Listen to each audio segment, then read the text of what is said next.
Inhibición, síntoma y angustia 1926. Introducción.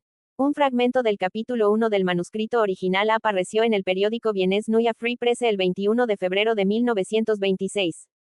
Sabemos por Ernest Jones 1957 que este libro fue escrito en julio de 1925, revisado en diciembre de ese año y publicado en la tercera semana de febrero de 1926. 73. Los temas aquí tratados abarcan un vasto ámbito, y hay indicios de que Freud tuvo inusuales dificultades para conferir a la obra un carácter unitario. Esto se aprecia, por ejemplo, en el repetido examen de la misma cuestión en diversos puntos del trabajo, con una terminología muy semejante, en la necesidad que sintió Freud de reunir en la Adanda cierto número de materias separadas, e incluso en el propio título del libro. Pero aun cuando en este se tratan importantes problemas colaterales, como las diferentes clases de resistencia, el distingo entre represión y defensa, y las relaciones entre la angustia, el dolor y el duelo, lo cierto es que su tema principal es la angustia. Si se echa una mirada a la lista de escritos que damos en el apéndice B, página 164, se advertirá hasta qué punto esta cuestión estuvo continuamente presente en Freud desde el comienzo hasta el fin de sus estudios psicológicos. Aunque en algunos aspectos del problema sus opiniones sufrieron pocas variantes, en otros, como nos dice en estas páginas, las modificó considerablemente. Tal vez sea interesante esbozar, siquiera, la historia de estos cambios en lo referente a las dos o tres cuestiones principales. A. La angustia como líbido transmudada. Freud abordó por primera vez el problema de la angustia en el curso de sus investigaciones sobre las neurosis actuales. Sus más tempranos exámenes de este asunto se hallan en su primer trabajo sobre la neurosis de angustia 1895 y en la comunicación que le envió a Flayos poco tiempo antes, probablemente en junio de 1894. En ese momento se hallaba influido en gran medida por sus estudios neurológicos y profundizaba su intento de expresar los datos psicológicos en términos de la fisiología.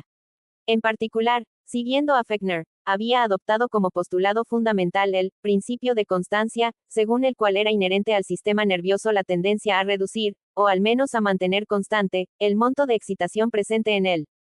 Por consiguiente, cuando hizo el hallazgo clínico de que en los casos de neurosis de angustia era siempre posible comprobar cierta interferencia de la descarga de la tensión sexual, estableció, como es natural, la conclusión de que la excitación acumulada buscaba la vía de salida transformándose en angustia. 74.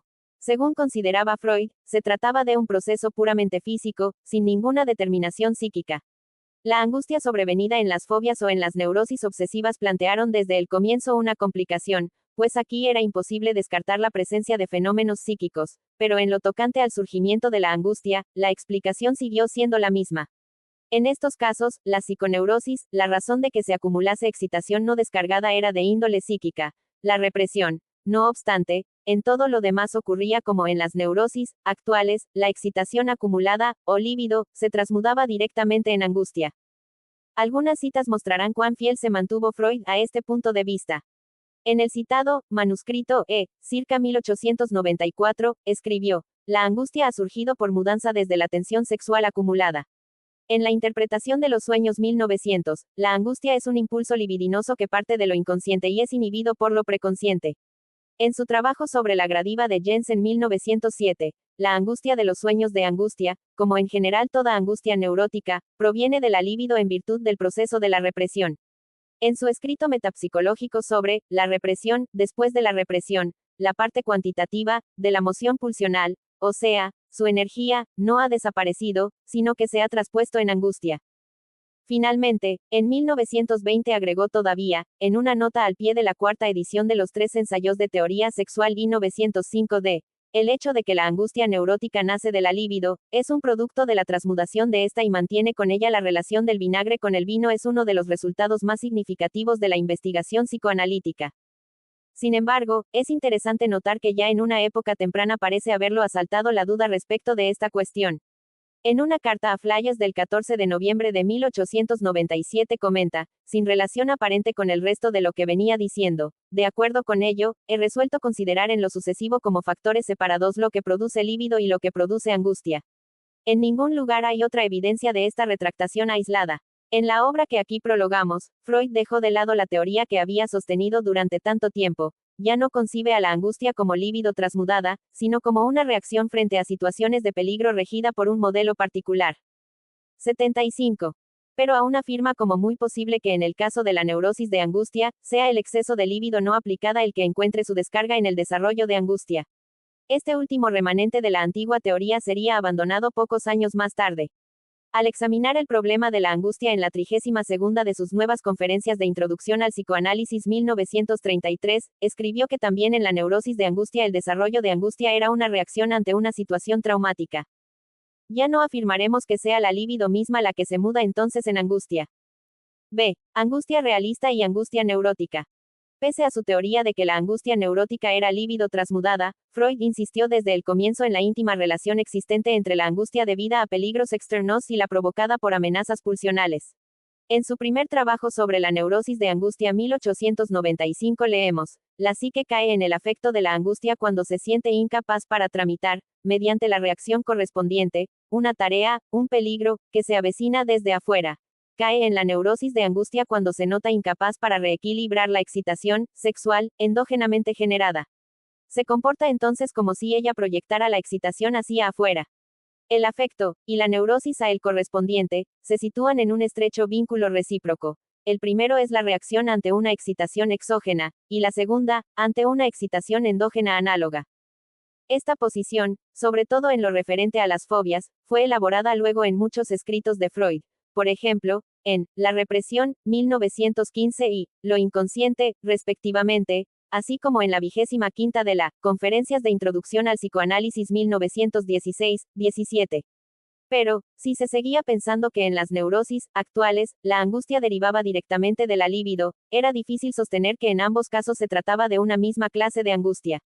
Con el abandono de este punto de vista y la nueva distinción entre angustia automática y angustia señal se aclaró todo, y ya no hubo motivo para ver una diferencia de género entre la angustia neurótica y la realista. 76. C. La situación traumática y las situaciones de peligro. Una de las dificultades adicionales de la presente obra es que el distingo entre la angustia como reacción directa y automática frente a un trauma, y la angustia como señal de peligro que anuncia la inminencia de ese trauma, aunque mencionado al pasar en diversos puntos, solo se reafirma en el último capítulo. Quizás sean de más fácil comprensión las formulaciones, más breves, contenidas en la 32ª de las nuevas conferencias. El factor determinante de la angustia automática es una situación traumática, y esta es, esencialmente, una vivencia de desvalimiento del yo frente a una acumulación de excitación, sea de origen externo o interno, que aquel no puede tramitar. La angustia, señal, es la respuesta del yo a la amenaza de una situación traumática, amenaza que constituye una situación de peligro. Aunque los peligros internos cambian en las distintas etapas de la vida, tienen como carácter común el implicar la separación o pérdida de un objeto amado, o la pérdida de su amor. Esta separación o pérdida puede, por diversas vías, conducir a una acumulación de deseos insatisfechos y, por ende, a una situación de desvalimiento. Freud nunca había reunido antes todos estos factores, pero cada uno de ellos tiene una larga historia. La situación traumática en sí es, a todas luces, descendiente directa del estado de tensión acumulada y no descargada del que hablaba Freud en sus primeros escritos sobre la angustia. Algunas de las descripciones que aquí se hacen de ese estado podrían ser citas textuales de pasajes de 1894 o 1895. Verbigracia, leemos infra, página 157, sea que el yo vivencia en un caso un dolor que no cesa, en otro una estasis de necesidad que no puede hallar satisfacción. Compárese esto con el siguiente fragmento del manuscrito 1950. Una acumulación de tensión sexual física, consecuencia de una descarga estorbada. Cierto es que en este temprano periodo las excitaciones acumuladas eran casi siempre consideradas libidinosas, pero no siempre. En otra oración del manuscrito se señala que la angustia puede ser una sensación producida por la acumulación de un estímulo endógeno diverso, el estímulo de respirar, que es entonces susceptible de aplicación para una tensión física acumulada en general. 77. Asimismo, en el Proyecto de Psicología, de 1895, milésima noningentésima quincuagésima, Freud enumera, entre las necesidades principales que originan estímulos endógenos prontos a la descarga, el hambre, la respiración y la sexualidad, y en un pasaje posterior indica que esa descarga exige una alteración en el mundo exterior, provisión de alimento, acercamiento del objeto sexual, alteración que el organismo humano es al comienzo incapaz de llevar a cabo. Para lograrlo se precisa un auxilio ajeno, que el niño convoca con sus gritos. Y aquí Freud menciona el inicial desvalimiento del ser humano. En la parte 3 del proyecto de psicología, hay una referencia similar a la necesidad que tiene el niño de llamar la atención del individuo auxiliador, por lo común, el objeto, deseo mismo, sobre su estado anhelante y menesteroso. Todos estos fragmentos parecen constituir un preanuncio de la descripción del estado de desvalimiento, en el cual el niño echa de menos a su madre, en la presente obra. Ya lo había formulado claramente en la nota al pie de los 3 ensayos 1095 que hicimos referencia antes, donde dice que el miedo del niño a la oscuridad obedece a que echa de menos a una persona querida. Pero esto nos lleva al problema de los diversos peligros específicos capaces de precipitar una situación traumática en distintas épocas de la vida. Sucintamente, son ellos: el nacimiento, la pérdida de la madre como objeto, la pérdida del pene, la pérdida del amor del objeto, la pérdida del amor del superyo. Sobre el nacimiento trataremos en la sección E. Acabamos de mencionar algunas referencias tempranas a la importancia de la separación de la madre. La amenaza de castración, con sus devastadores efectos, es sin duda el más conocido de todos estos peligros. Pero vale la pena recordar que en una nota al pie agregada en 1923 al historial clínico del pequeño Hans 1909, Freud desaprueba que se aplique el rótulo de complejo de castración a las otras clases de separación que el niño debe sufrir inevitablemente. Tal vez deba verse en ese pasaje una primera alusión al concepto de la angustia causada por la separación, que aquí cobra prominencia. El hincapié en el peligro de perder el amor del objeto amado es relacionado expresamente en esta obra con las características de la sexualidad femenina, de la que Freud había comenzado a ocuparse muy poco tiempo atrás. 78. Por último, el peligro de perder el amor del superior nos remite a las controversias con respecto al sentimiento de culpa, tal como había sido reformulado también poco antes en el Yo y el Ello 1923b. D. La angustia, señal. En lo que atañe al displacer en general, era esta una noción de antigua data en Freud. En el Proyecto de Psicología, de 1895, Freud, 1950 se describe así el mecanismo mediante el cual el yo restringe el desarrollo de vivencias penosas. Por ese medio se habría limitado cuantitativamente el desprendimiento de displacer. Su comienzo, en efecto, sería para el yo la señal de emprender una defensa normal. Y en la interpretación de los sueños 190 se sostiene que, el pensar tiene que tender a restringir el desarrollo del afecto por el trabajo de pensamiento a un mínimo que aún sea utilizable como señal. Y en lo inconsciente, I9L5E, esta misma idea es aplicada ya a la angustia, refiriéndose a la aparición en las fobias de representaciones sustitutivas, y al entorno a ellas asociado, que recibe una intensa investidura. Freud escribe, una excitación en cualquier lugar de este parapeto dará, a consecuencia del enlace con la representación sustitutiva, el envión para un pequeño desarrollo de angustia que ahora es aprovechado como señal a fin de inhibir el ulterior avance de este último.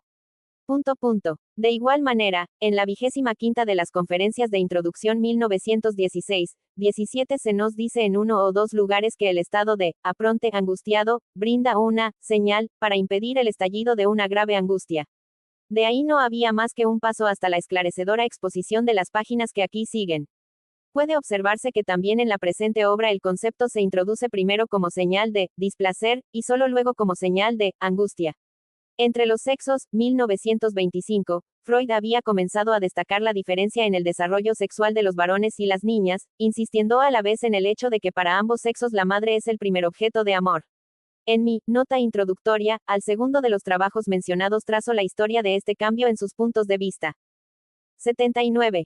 Al pie agregada en la segunda edición de la Interpretación de los Sueños 1900.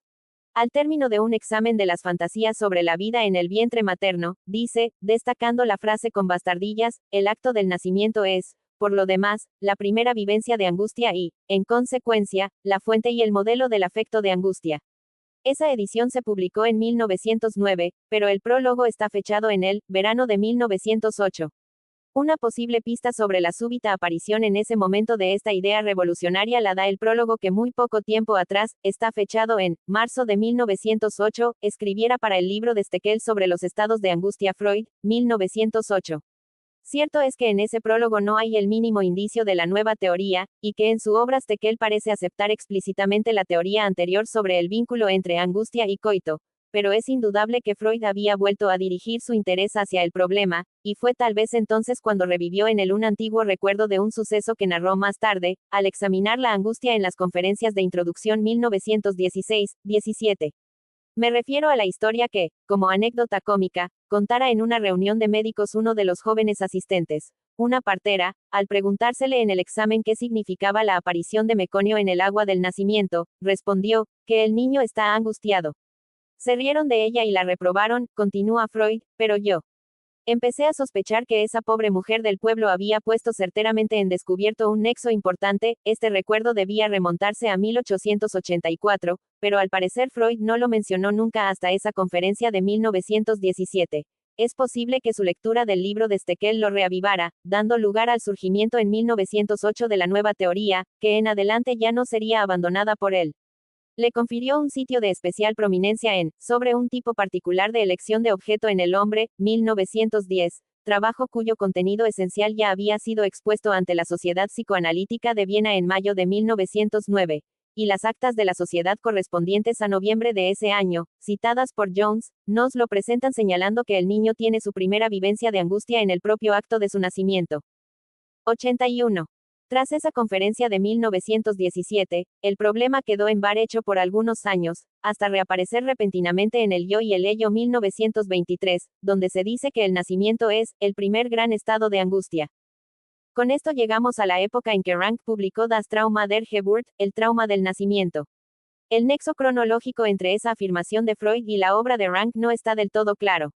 El Yo y el Ello vio la luz en abril de 1923. La portada del libro de Rank lleva como fecha, 1924, pero en su última página se lee, escrito en abril de 1923, y en la dedicatoria se declara que le fue obsequiado a Freud el 6 de mayo de 1923, día de su cumpleaños.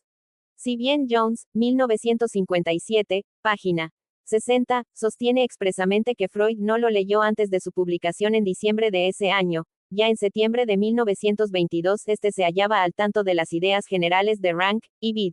Página 61, y sin duda eso basta para justificar la referencia al nacimiento en el Yo y el Ello. Nota. Señalemos de paso que en esa misma oración de el Yo y el Ello hay un anticipo de la importancia que aquí se atribuye a la angustia provocada por la separación de la madre, y que ya había sido destacada en la 25ª de las conferencias de introducción 1916-17. Texto. En su obra, Rank iba mucho más allá de la mera adopción de las elucidaciones de Freud sobre la forma de la angustia. Argumentaba que todos los posteriores ataques de angustia son intentos de descargar por abreacción el trauma del nacimiento. Con similares argumentos explicaba todas las neurosis, destronando así, dicho sea de paso, el complejo de Edipo, y proponía una nueva técnica terapéutica basada en la superación de ese trauma. Los comentarios publicados de Freud sobre el libro de Rank fueron aparentemente favorables en un comienzo, pero en Inhibición, Síntoma y Angustia se puso de manifiesto un cambio radical y definitivo en esas opiniones. El rechazo de las concepciones de Rank estimuló a Freud para reconsiderar las suyas propias, y la presente obra es el resultado de ello. James Strachey. 82. 1. En la descripción de fenómenos patológicos, nuestra terminología nos permite diferenciar entre síntomas e inhibiciones, pero no atribuye gran valor a ese distingo. Si no se nos presentaran casos de enfermedad acerca de los cuales es preciso decir que muestran solo inhibiciones sin ningún síntoma, y si no quisiéramos averiguar la condición a que esto responde, difícilmente habría despertado en nosotros el interés por deslindar entre sí los conceptos de inhibición y de síntoma. No han crecido los dos en el mismo suelo. Inhibición tiene un nexo particular con la función y no necesariamente designa algo patológico. Se puede dar ese nombre a una limitación normal de una función. En cambio, síntoma equivale a indicio de un proceso patológico. Entonces, también una inhibición puede ser un síntoma. La terminología procede, pues, del siguiente modo. Habla de inhibición donde está presente una simple rebaja de la función, y de síntoma, donde se trata de una desacostumbrada variación de ella o de una nueva operación. En muchos casos parece librado al albedrío que se prefiera destacar el aspecto positivo o el negativo del proceso patológico, designar su resultado como síntoma o como inhibición. Nada de esto es muy interesante, en verdad, y nuestro planteo inicial del problema demuestra ser poco fecundo. Dado que la inhibición se liga conceptualmente de manera tan estrecha a la función, uno puede dar en la idea de indagar las diferentes funciones del yo a fin de averiguar las formas en que se exterioriza su perturbación a raíz de cada una de las afecciones neuróticas. Para ese estudio comparativo escogemos la función sexual, la alimentación, la locomoción y el trabajo profesional. A. La función sexual sufre muy diversas perturbaciones, la mayoría de las cuales presentan el carácter de inhibiciones simples. Son resumidas como impotencia psíquica. El logro de la operación sexual normal presupone un decurso muy complicado, y la perturbación puede intervenir en cualquier punto de él. 83. Las estaciones principales de la inhibición son, en el varón, el extrañamiento de la libido en el inicio del proceso, displacer psíquico, la falta de la preparación física, ausencia de erección, la abreviación del acto, ejaculatio praecox, que igualmente puede describirse como síntoma positivo, la detención del acto antes del desenlace natural, falta de eyaculación, la no consumación del efecto psíquico, ausencia de sensación de placer del orgasmo. Otras perturbaciones resultan del enlace de la función a condiciones particulares de naturaleza perversa o fetichista. No puede escapársenos por mucho tiempo la existencia de un nexo entre la inhibición y la angustia. Muchas inhibiciones son, evidentemente, una renuncia a cierta función porque a raíz de su ejercicio se desarrollaría angustia. En la mujer es frecuente una angustia directa frente a la función sexual, la incluimos en la histeria, lo mismo que al síntoma defensivo del asco, que originariamente se instala como una reacción, sobrevenida con posterioridad, frente al acto sexual vivenciado de manera pasiva, y luego emerge a raíz de la representación de este. También un número considerable de acciones obsesivas resultan ser precauciones y aseguramientos contra un vivenciar sexual, y por tanto son de naturaleza fóbica. Con esto no avanzamos mucho en materia de comprensión. Anotamos, solamente, que se emplean muy diversos procedimientos para perturbar la función. 1. El mero extrañamiento de la libido, que parece producir a lo sumo lo que llamamos una inhibición pura.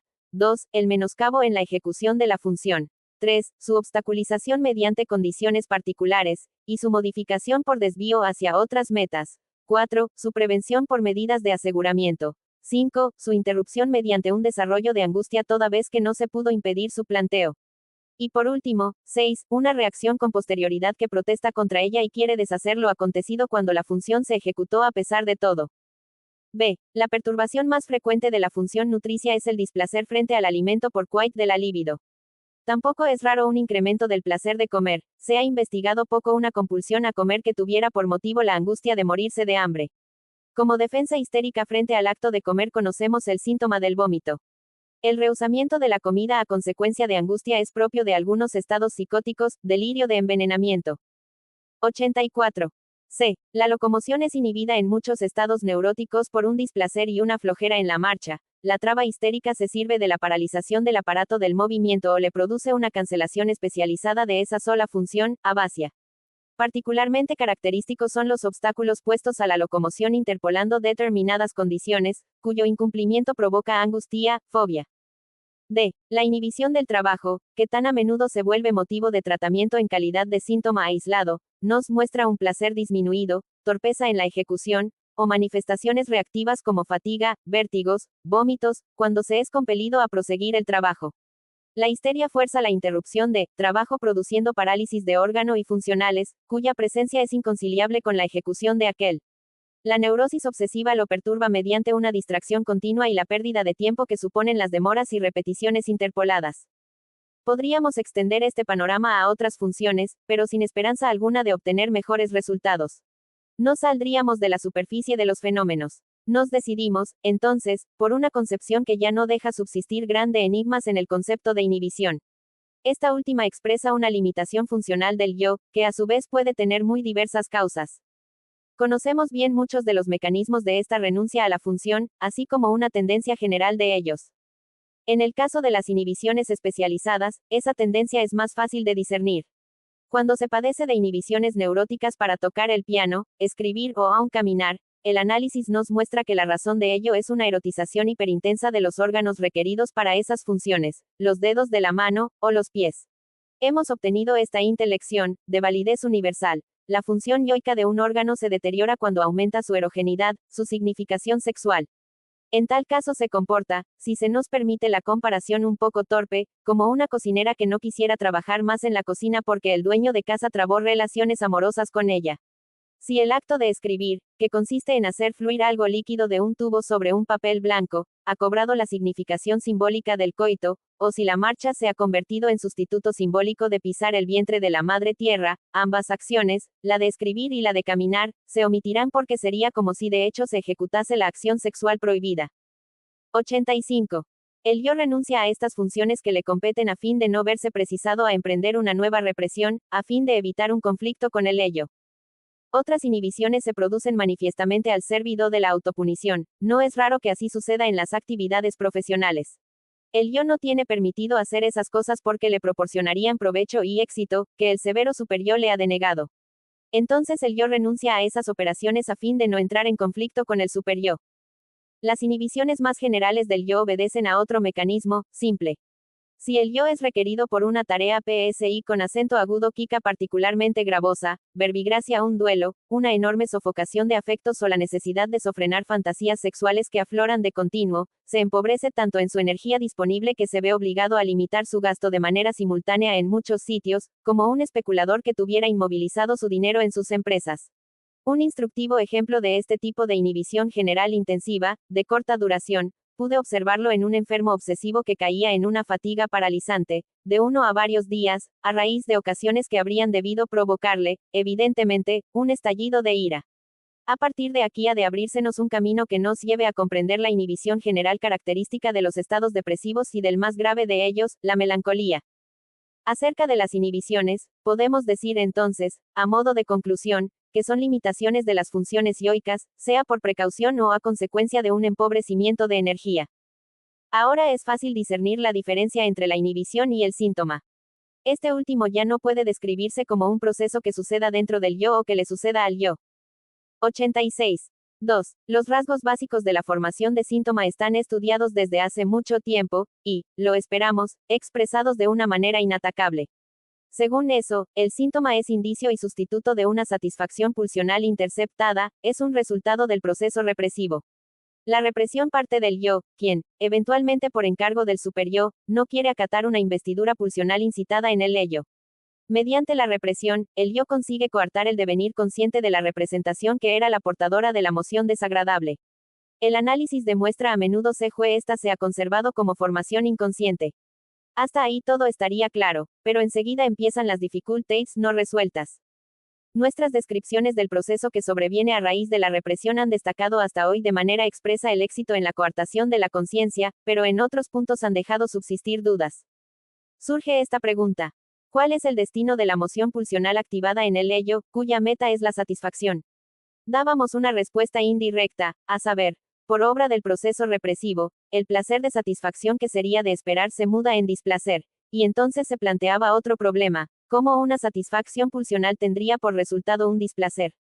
Esperamos aclarar ese estado de la cuestión mediante este preciso enunciado. A consecuencia de la represión, el decurso excitatorio intentado en el ello no se produce, el yo consigue inhibirlo o desviarlo. Con esto se disipa el enigma de la mudanza de afecto, a raíz de la represión. 87. Pero así hemos concedido al yo la posibilidad de exteriorizar una vastísima influencia sobre los procesos del ello, y debemos averiguar cuál es la vía que le permite alcanzar este sorprendente despliegue de poder. Creo que el yo adquiere este influjo a consecuencia de sus íntimos vínculos con el sistema percepción, vínculos que constituyen su esencia y han devenido el fundamento de su diferenciación respecto del ello.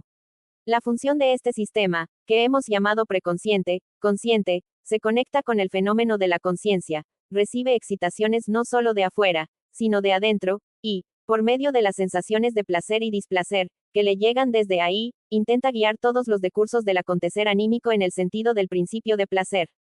Tendemos a representarnos al yo como impotente frente al ello, pero, cuando se revuelve contra un proceso pulsional del ello, no le hace falta más que emitir una señal de displacer para alcanzar su propósito con ayuda de la instancia casi omnipotente del principio de placer. Si por un instante consideramos aislada esta situación, podemos ilustrarla por medio de un ejemplo tomado de otra esfera. Supongamos que en un estado cierta camarilla quisiera defenderse de una medida cuya adopción respondiera a las inclinaciones de la masa. Entonces esa minoría se apodera de la provincia y por medio de ella trabaja la soberana opinión pública, hasta conseguir que se intercepte la decisión planeada. Y bien, aquella respuesta plantea otros problemas. ¿De dónde proviene la energía empleada para producir la señal de displacer? Aquí nos orienta la idea de que la defensa frente a un proceso indeseado del interior acaso acontezca siguiendo el patrón de la defensa frente a un estímulo exterior, y que el yo emprenda el mismo camino para preservarse tanto del peligro interior como del exterior. A raíz de un peligro externo, el ser orgánico inicia un intento de huida. Primero quita la investidura a la percepción de lo peligroso, luego discierne que el medio más eficaz es realizar acciones musculares tales que vuelvan imposible la percepción del peligro, aún no rehusándose a ella, vale decir, sustraerse del campo de acción del peligro. Pues bien, la represión equivale a un tal intento de huida.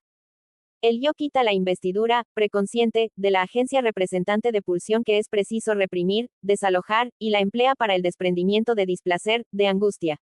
88. Puede que no sea nada simple el problema del modo en que se engendra la angustia a raíz de la represión. Empero, se tiene el derecho a retener la idea de que el yo es el genuino almácigo de la angustia, y a rechazar la concepción anterior, según la cual la energía de investidura de la moción reprimida se mudaba automáticamente en angustia. Al expresarme así anteriormente, proporcioné una descripción fenomenológica, no una exposición metapsicológica. De lo dicho deriva un nuevo problema. ¿Cómo es posible, desde el punto de vista económico, que un mero proceso de débito y descarga, como lo es el retiro de la investidura yoica preconsciente, produzca un displacer o una angustia que, de acuerdo con nuestras premisas, solo podrían ser consecuencia de una investidura acrecentada?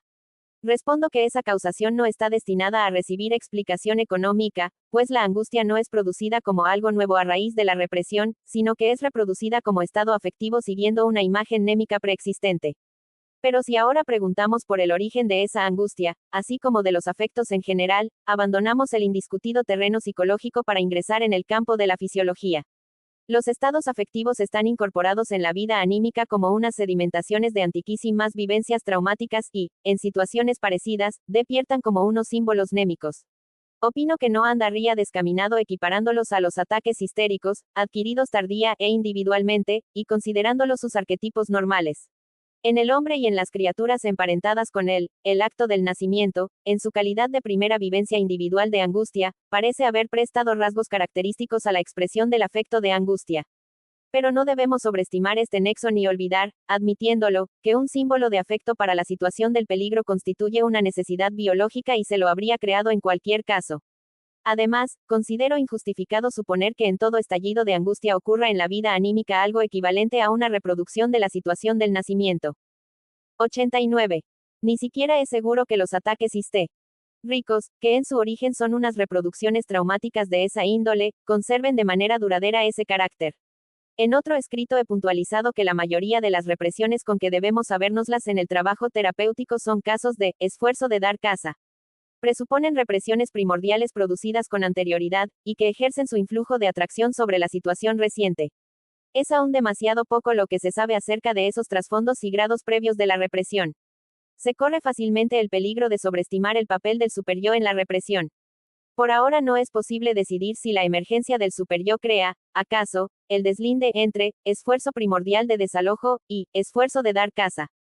Como quiera que fuese, los primeros, muy intensos, estallidos de angustia se producen antes de la diferenciación del superyo.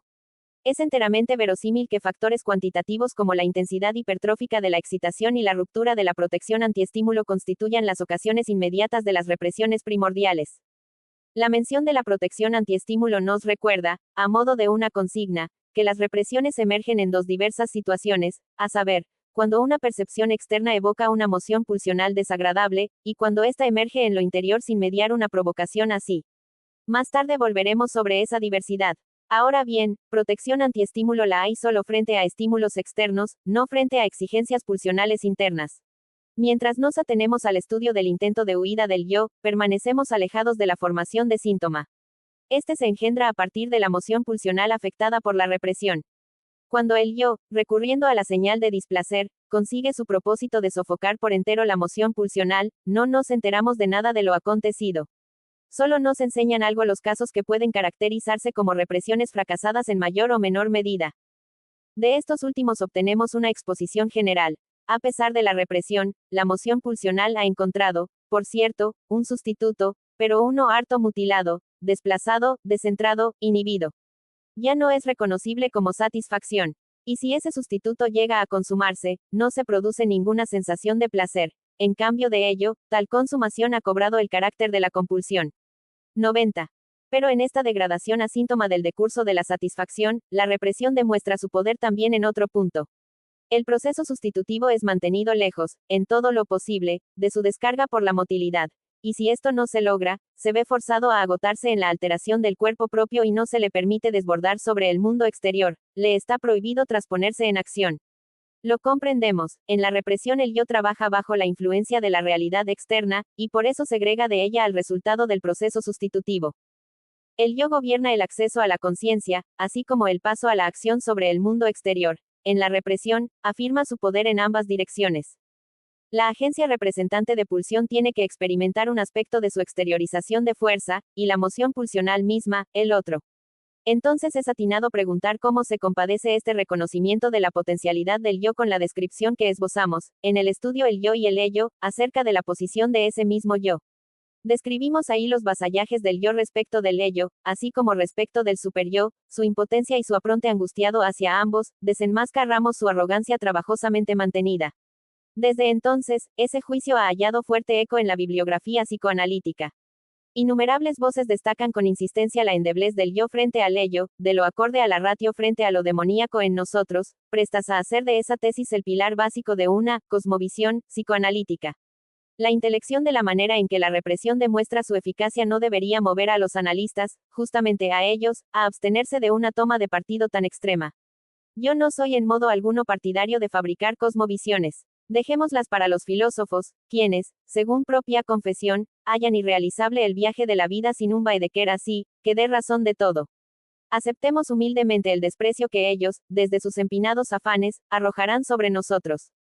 Pero como tampoco podemos desmentir nuestro orgullo narcisista, busquemos consuelo en la reflexión de que todas esas días de vida envejecen con rapidez y es justamente nuestro pequeño trabajo, limitado en su miopía, el que hace necesarias sus reediciones. Y que, además, aún los más modernos de esos Baedeker son intentos de sustituir el viejo catecismo, tan cómodo y tan perfecto. 91. Bien sabemos cuán poca luz ha podido arrojar hasta ahora la ciencia sobre los enigmas de este mundo, pero todo el barullo de los filósofos no modificará un ápice ese estado de cosas, solo la paciente prosecución del trabajo que todo lo subordina a una sola exigencia, la certeza, puede producir poco a poco un cambio. Cuando el caminante canta en la oscuridad, desmiente su estado de angustia, mas no por ello ve más claro. 92. 3. Para volver al problema del yo, la apariencia de contradicción se debe a que tomamos demasiado rígidamente unas abstracciones y destacamos, de lo que es en sí un estado de cosas complejo, ora un aspecto, ora solo el otro. La separación del yo respecto del ello parece justificada, determinadas constelaciones nos la imponen. Pero, por otra parte, el yo es idéntico al ello, no es más que un sector del ello diferenciado en particular. Si conceptualmente contraponemos ese fragmento al todo, o si se ha producido una efectiva bipartición entre ambos, se nos hará manifiesta la endeblez del yo. Pero si el yo permanece ligado con el ello, no es separable del ello, entonces muestra su fortaleza. Parecido es el nexo del yo con el superyo. En muchas situaciones se nos confunden, las más de las veces solo podemos distinguirlos cuando se ha producido una tensión, un conflicto entre ambos. Y en el caso de la represión se vuelve decisivo el hecho de que el yo es una organización, pero el ello no lo es, el yo es justamente el sector organizado del ello. Sería por completo injustificado representarse al yo y al ello como dos ejércitos diferentes, en que el yo procurara sofocar una parte del ello mediante la represión, desalojo, y el resto del ello acudiera en socorro de la parte atacada y midiera sus fuerzas con las del yo. Puede que así suceda a menudo, pero ciertamente no constituye la situación inicial de la represión. Como regla general, la moción pulsional por reprimir permanece aislada. Si el acto de la represión nos ha mostrado la fortaleza del yo, al mismo tiempo atestigua su impotencia y el carácter no influible de la moción pulsional singular del ello. En efecto, el proceso que por obra de la represión ha devenido síntoma afirma ahora su existencia fuera de la organización yoica y con independencia de ella. Y no solo él, también todos sus retoños gozan del mismo privilegio, se diría que de extraterritorialidad, cada vez que se encuentren por vía asociativa con sectores de la organización yoica cabe la posibilidad de que los atraigan y, con esta ganancia, se extiendan a expensas del yo. 93. Una comparación que nos es familiar desde hace mucho tiempo considera al síntoma como un cuerpo extraño que alimenta sin cesar fenómenos de estímulo y de reacción dentro del tejido en que está inserto. Sin duda, la lucha defensiva contra la moción pulsional desagradable se termina a veces mediante la formación de síntoma. Hasta donde podemos verlo, es lo que ocurre sobre todo en la conversión histérica. Pero por regla general la trayectoria es otra. Al primer acto de la represión sigue un epílogo escénico prolongado, o que no se termina nunca. La lucha contra la moción pulsional encuentra su continuación en la lucha contra el síntoma. Esta lucha defensiva secundaria nos muestra dos rostros de expresión contradictoria. Por una parte, el yo es constreñido por su naturaleza a emprender algo que tenemos que apreciar como intento de restablecimiento o de reconciliación. El yo es una organización, se basa en el libre comercio y en la posibilidad de influjo recíproco entre todos sus componentes. Su energía desexualizada revela todavía su origen en su aspiración a la ligazón y la unificación, y esta compulsión a la síntesis aumenta a medida que el yo se desarrolla más vigoroso. Así se comprende que el yo intente, además, cancelar la ajenidad y el aislamiento del síntoma, aprovechando toda oportunidad para ligarlo de algún modo así e incorporarlo a su organización mediante tales lazos. Sabemos que un afán de ese tipo influye ya sobre el acto de la formación de síntoma. Ejemplo clásico son aquellos síntomas histéricos que se nos han vuelto transparentes como un compromiso entre necesidad de satisfacción y necesidad de castigo. En cuanto a cumplimientos de una exigencia del superyo, tales síntomas participan por principio del yo, mientras que por otra parte tienen la significatividad de unas posiciones, positionen, de lo reprimido y unos puntos de intrusión de lo reprimido en la organización yoica. Son, por así decir, estaciones fronterizas con investidura mezclada. Nota. Besetzung significa también, ocupación, movilización, en sentido militar. Texto. Merecería una cuidadosa indagación averiguar si todos los síntomas histéricos primarios están edificados así. En la ulterior trayectoria, el yo se comporta como si se guiara por esta consideración. El síntoma ya está ahí y no puede ser eliminado. Ahora se impone a venirse a esta situación y sacarle la máxima ventaja posible. 94. Sobreviene una adaptación al fragmento del mundo interior que es ajeno al yo y está representado por el síntoma, adaptación como la que el yo suele llevar a cabo normalmente respecto del mundo exterior objetivo, real. Nunca faltan ocasiones para ello. Puede ocurrir que la existencia del síntoma estorbe en alguna medida la capacidad de rendimiento, y así permita apaciguar una demanda del superyo o rechazar una exigencia del mundo exterior. Así el síntoma es encargado poco a poco de subrogar importantes intereses, cobra un valor para la afirmación de sí, se fusiona cada vez más con el yo, se vuelve cada vez más indispensable para este.